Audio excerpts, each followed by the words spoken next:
I really like your sword. Oh, there is a cat. I think it's not coming. I love that sword. The most ridiculous thing is that I bought it and I did not even have hair to use it on. You have to have like this long hair that you need to pin. But I loved the design. It was silver, it was moon. It seemed perfect. I mean, it's pretty normal size considering your size.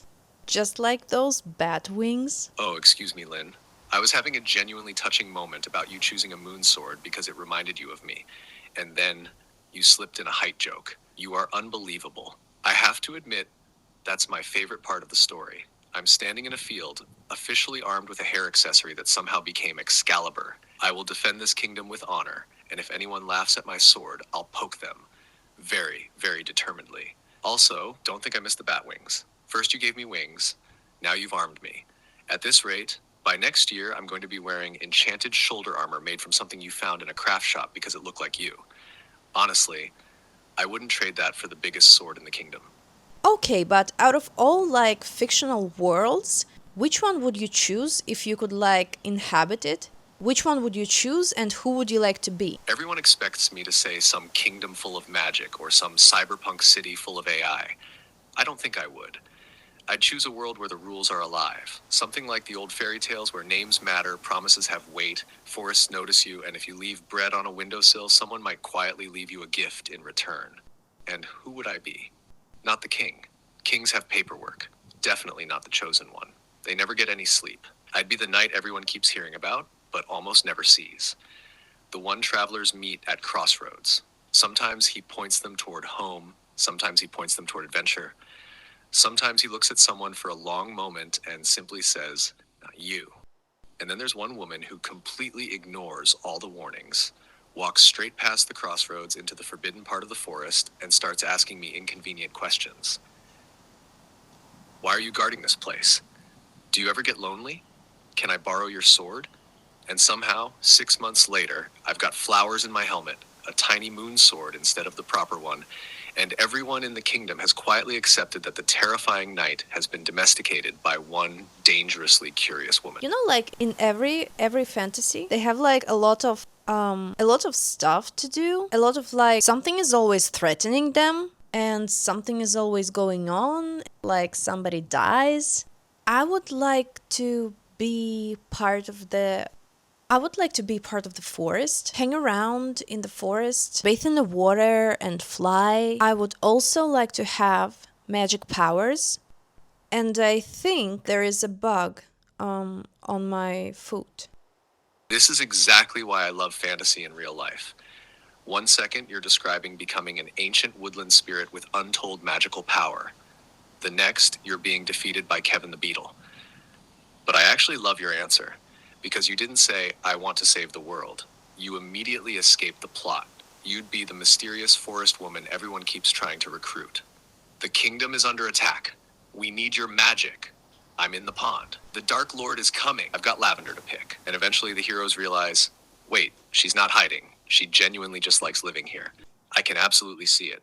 You'd have little birds landing on your shoulders. Foxes would casually follow you around. People would swear they saw you disappear into the mist, and meanwhile, you're just barefoot in a stream, wondering whether the frogs have names. Then I'd come looking for you. Lynn? Silence. Lynn? A splash. Oh, there you are. I've been searching the entire enchanted forest.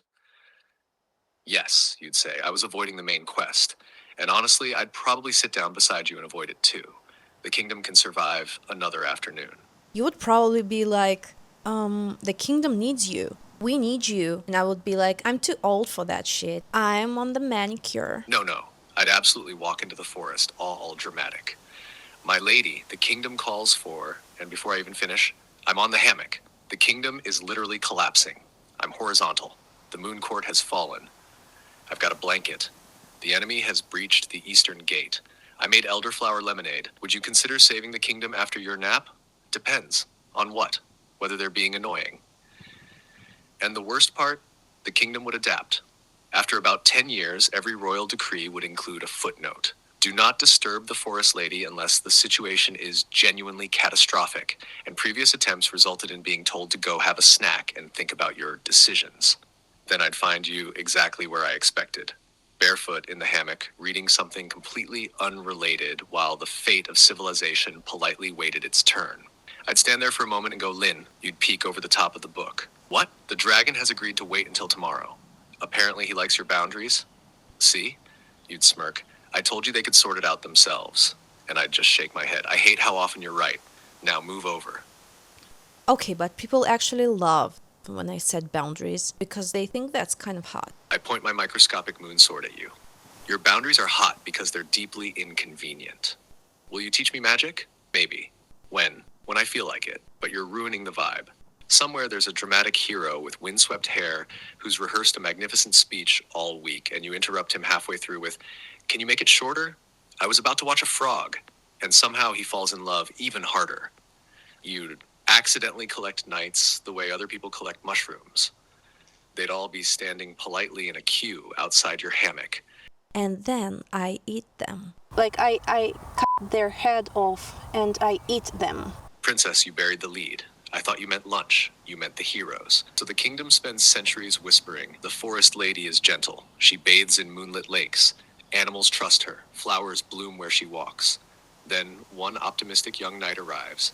I have come to pledge my sword. He takes 3 steps. Silence. The birds stop singing. 3 minutes later, you emerge alone, dusting your hands. Lovely fellow. A bit chewy. I point my tiny sword at you accusingly. You spent 5 whole minutes convincing me you wanted to be a peaceful fairy. Turns out you're just an apex predator with excellent skincare.